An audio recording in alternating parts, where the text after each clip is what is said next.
Jesus starts out talking about treasures, takes a brief detour into lamps and eyes and light and dark, and then immediately returns to the question of money. And the key here is actually understanding that he's never left the topic at all. All of this is about wealth and desire. Today, we are talking about faith and wealth. And to get there, we need to talk about all those tithes, imagination, obsolescence, and good eyes. But first, we need to name some misconceptions today. Because I think all of us recognize that one of the challenges in holding on to faith is the way that wealth has able to consistently corrupt religion. The plain truth is that rather than religion being a positive force that helps us to contain our financial ambitions, it has been just as true to see wealth overcome and even monopolize faith. Now, of course, there are those high-profile, downright embarrassing examples, right? Pastors with private jets and manipulative promises, theologies finely crafted to enhance bottom lines rather than our spiritual fit.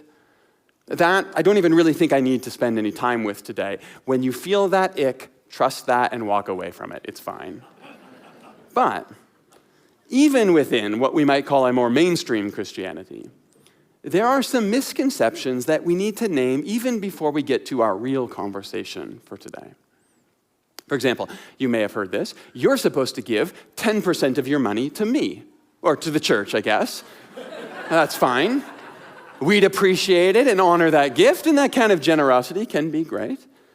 But that very specifically nice round number is actually a cultural more than a particularly biblical figure. Now, if you grew up in church, you're probably saying, well, it's a tithe, it's 10%, easy peasy, next question. The thing is, biblically, it's a little more complicated than that. See, the idea of a tithe comes from the Hebrew Scriptures, but in fact, it's a number of Hebrew Scriptures that have been conflated together over the years to get that number. See, for example, in Numbers 18:21, the Israelites are commanded to give a tithe or a tenth to the Levites in return for their work serving the community religiously. And essentially, what's going on here is that one of the 12 tribes of Israel has been tasked with caring for the religious duties of the nation, but in that role, they did not receive an inheritance of land like the other tribes. Instead, they were dependent on the generosity of others to care for them with a tithe. And that did two things. It kept the religious caste perpetually dependent on the people that they served, and it kept the need to share equitably within the community in front of everyone in the nation all the time. Okay, so all right, give 10% to your church, that's the modern equivalent, where's the problem? Well, the problem is, we're just getting started. Because a little while later, in Deuteronomy 14, verses 22 and 23, the people are then told to set aside another tenth of all their fields produce each year and to eat that tithe in the presence of the Lord so that they might learn to revere God always. Now this time, that tithe went to a big community meal, a party. And over time, as the nation grew, this became known as the festival tithe, and it created a large community fund that covered all the expenses of all the religious festivals throughout all of the Jewish calendar.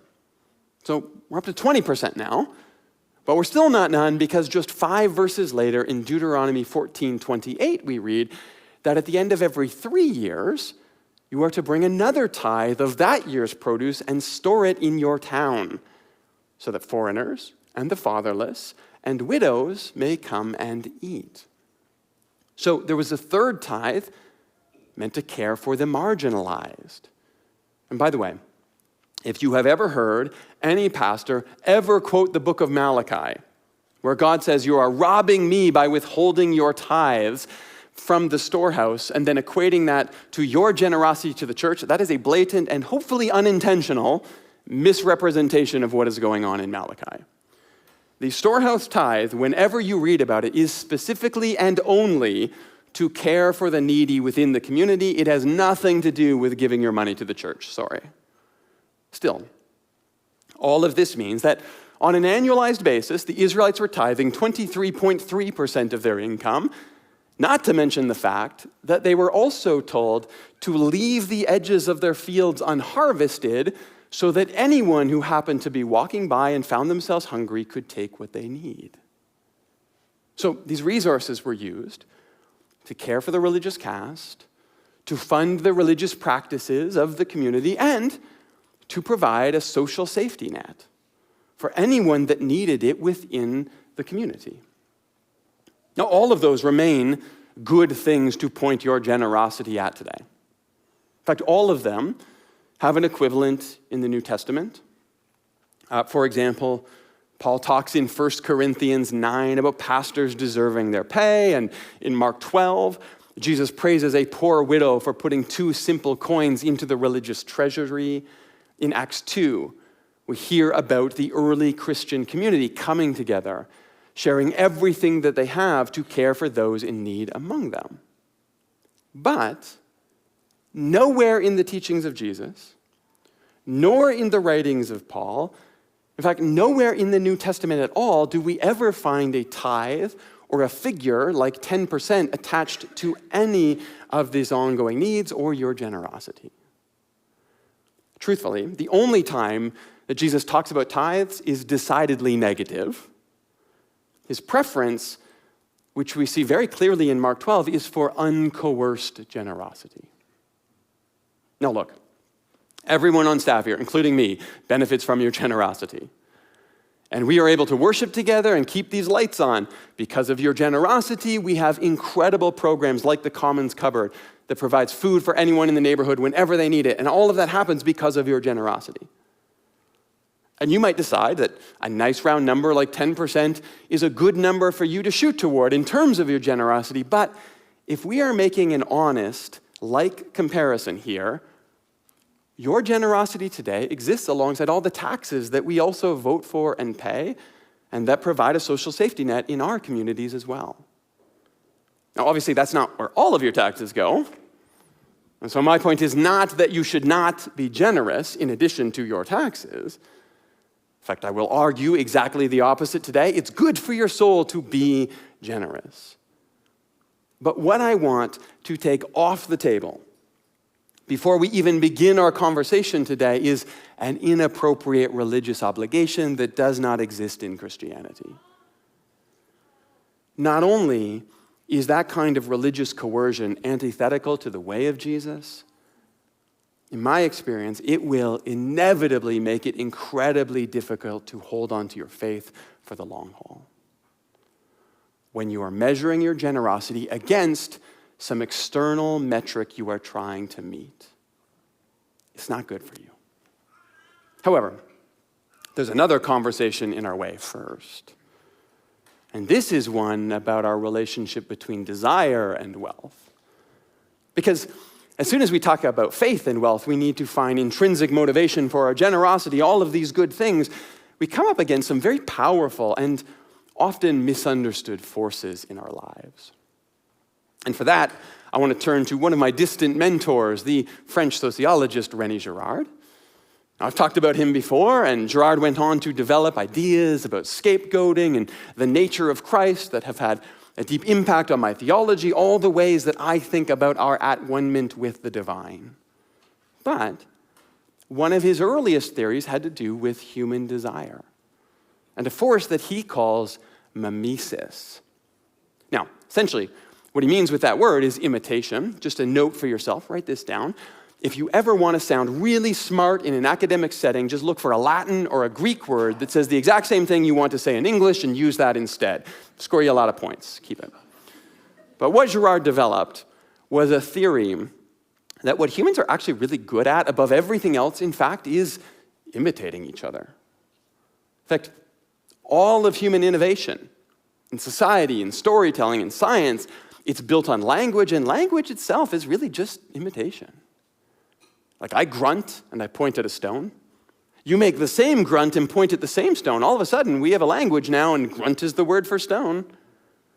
You do that enough, over enough time, and you get complex language. Now, in our daily experience, speaking, language, communicating feels like a core part of being human, but really it is just very complex imitation. Our kids even pick up language by imitating parents. It doesn't come naturally to them. In fact, they learn to be human by imitating parents. And so Girard starts to wonder if, well, maybe everything, including our desires, what drives us is just imitation. So you see me having a coffee, for example, and you see me enjoying it, and all of a sudden you find yourself wanting to imitate that kind of enjoyment. However, because you're a human being and not particularly good at doing anything but imitating, often what happens is it's easier for you to just triangulate that enjoyment on the object you see me holding, ergo now you want a coffee. That's why we all drink it, let's be honest. You see this with kids, right? Stick 10 of them in a room with 50,000 toys, and which one do they want? It's obviously the one toy that the first kid was playing with when they walked in. And whether we've named this with some obscure Greek word or not, this is something we've actually known about ourselves for a very long time. Just look at how anything is sold to us, right? Singer X or basket player Y uses product Z, you probably should too.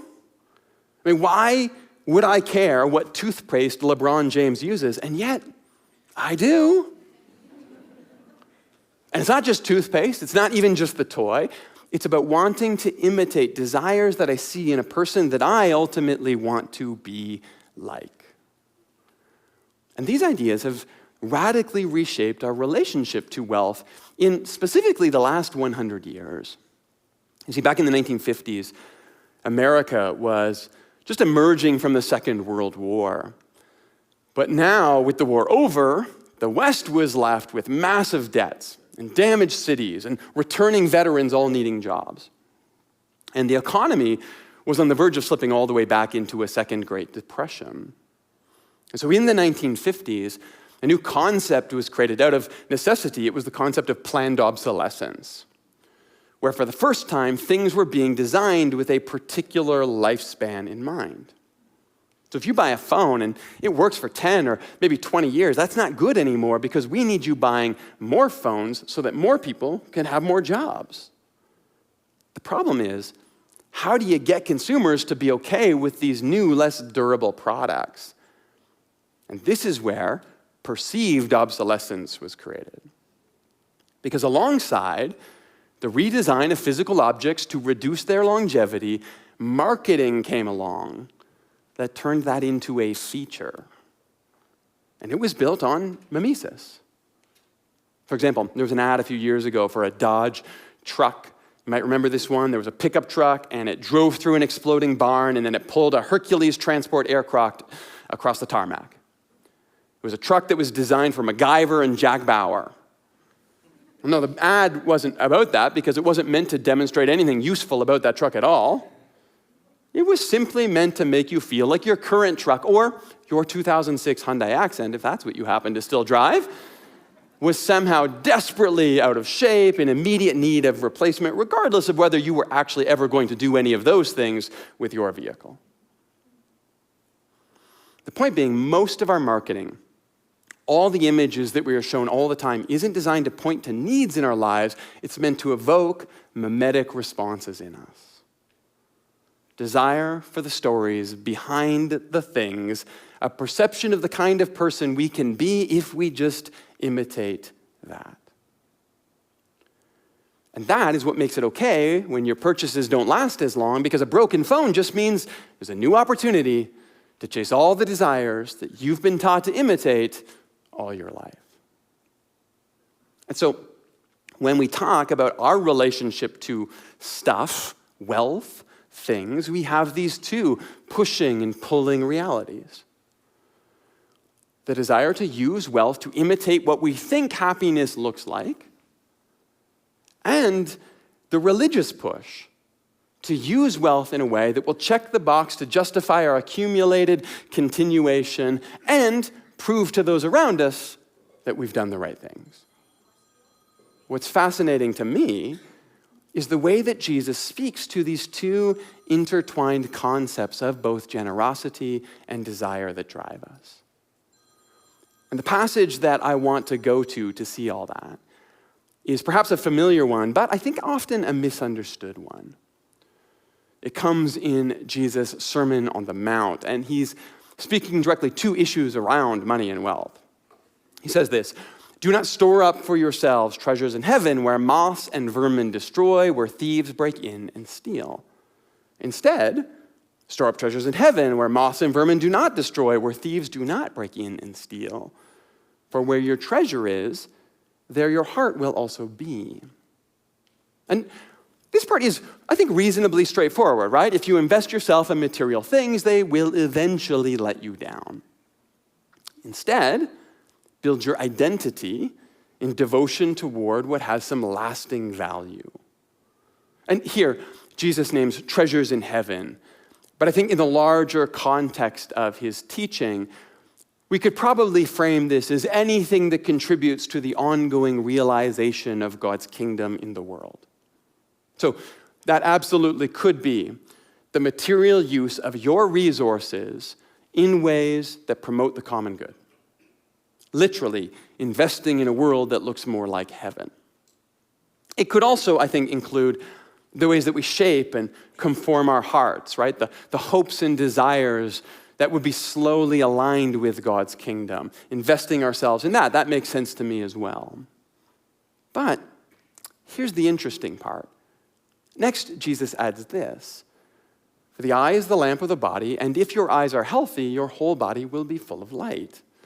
But if your eyes are unhealthy, your whole body will be full of darkness. If then the light within you is dark, how great is that darkness?"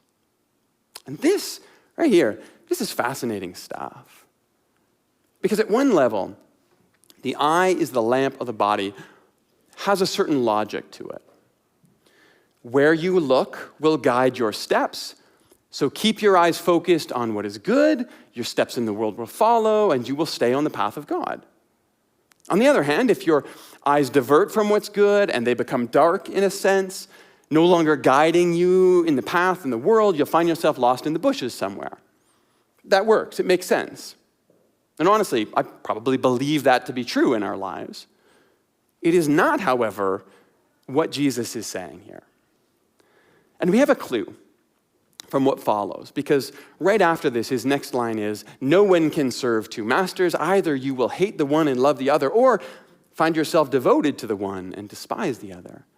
You cannot serve both God and money." So Jesus starts out talking about treasures, takes a brief detour into lamps and eyes and light and dark, and then immediately returns to the question of money. And the key here is actually understanding that he's never left the topic at all. All of this is about wealth and desire. And the crux is a very difficult idiom to translate from Hebrew to Greek to English. See, in the NIV that I read, what we have here is Jesus talking about healthy and unhealthy eyes. And those are perfectly serviceable translations of the Greek words that underlie them. They are not, however, particularly good translations of the Hebrew idioms that underlie the Greek. See, in Hebrew, a good eye, or ayin tov, and an evil eye, or ayin ra, actually have nothing to do with your visual acuity at all. Those are idioms that speak to your relationship with wealth. For example, Proverbs 22:9 says, "The generous will themselves be blessed, for they share their food with the poor." But in Hebrew, what that says is, "A good eye is blessed because it gives food to the poor." On the other hand, Proverbs 23:6 says, "Do not eat the food of a begrudging host, for he's the kind of person who's always thinking about the cost." But in Hebrew, what that says is, "Do not eat food that comes from an evil eye, for," well, we actually don't know what the second half of that verse means at all. It's probably something like, "For he's always calculating," or "he's always thinking about himself," or maybe even, "He's like something that gets stuck in your throat and makes you want to vomit." Now, if you're thinking to yourself, how did that third one get in there at all? Welcome to the weirdness of translating Hebrew. Just for fun here, The problem is a word, nephesh. It's a very important word in Hebrew. And it can mean your neck or your throat, but it can also be your breath or your soul, and it can even be your inward sense of self in the world. And so we know something is going on with the nephesh of this person, but honestly, we're just not quite sure what it means here exactly. But we do know that a good eye is a generous person, and an evil eye is a greedy person. That's what those terms mean. And what Jesus is referencing in Matthew chapter 6 as he talks about wealth, and that means that what Jesus is actually saying here is something more like either generosity or greed will direct your steps in the world. And in fact, if you're not careful, one of them will attempt to master you. See, this is why this passage is so important to me, because I think it's an indictment of both a generosity that is guided by measures and metrics, motivated by a desire to do what needs to be done in order to receive the praise of those around you. It's still an external motivation. And it's an indictment of the kind of desire that has us endlessly chasing the next new car or iPhone or whatever status symbol we're attempting to use to imitate the person that we think we want to be. It's another external motivation. Both of those are an evil eye, and they will lead you somewhere ultimately that you don't want to be, chasing the approval of someone else. A good eye is the kind of eye that's not reacting to expectations or imitations. It's an eye that's actually guiding you through the world, lighting the path in front of you, helping you to see and engage with opportunities to be generous as an expression of the essential gratitude that grounds your identity in God's goodness. Jesus isn't asking us to give more to feel less guilt. That's a bad eye focused on external expectations. And ultimately, it will be just as flimsy as anything that moths and vermin can destroy, anything that thieves could break in and steal, because it is still subject to what someone else thinks about you. No, Jesus is inviting us to a life of generosity that actually frees us from the control that wealth can have over us, because it's about letting generosity become who we are, not just what we do to make someone else happy. Now look, in practice, sometimes we have to start down a path toward the person we want to be. We have to be more generous than we feel like being, right? Often our experience of the world follows the actions that we take in the world. But the goal of your generosity is not that anyone would ever be able to look over your shoulder and decide for themselves which path you're on. The goal is that slowly, steadily, generosity might become an intrinsic part of the person that we are cultivating for ourselves. Until eventually, maybe, it's a good eye that's leading us through the world. See, my argument is that when our relationship to wealth can actually become utilitarian, not driven by religiosity that we feel obligated to, nor pushed by desires that we struggle to even understand in ourselves, but actually welcomed as resource given to us to push the world toward a tomorrow that's just a little bit better than today. And by the way, that little bit better can be for yourself and your own life, can be for your family, for your neighbor, for the world. In fact, I would probably argue the goal is for it to become a little bit of all of that for each of us. But if our relationship to wealth could actually move us through the world in a way where we see the small but tangible difference we can make with what we have, I think wealth can actually become a real tangible source of faith in our lives. Because we see how God is changing things, moving things forward, even sometimes incredibly through us. A good eye illuminates the path ahead of you. And it will help you see how even your stumbling steps are part of a larger story in which the world is slowly made right. And particularly, when that path ahead of you seems infinitely long, there is nothing like knowing that you are heading, even slowly, in the right direction. Not because someone's looking over your shoulder, but because you actually want to be part of the story you imagine for this world. Hey, Jeremy here, and thank you for clicking through to watch that video. If you're intrigued by the work that we're doing here at Commons, you can, of course, hit subscribe to keep up to date with all of the content that we're posting here on YouTube. You can head to our website at commons.church, and you can find us on all of the socials at Commons Church. You can also join our Discord. There, the community is having all kinds of conversations about how we can encourage each other in the way of Jesus. Head to commons.church/Discord for the invite there. Also, leave a comment. We'd love to hear from you and all the ways that you are journeying on this path toward Jesus. But thanks for tuning in. Thanks for all the ways that you contribute to this conversation. Together, we'll see you soon.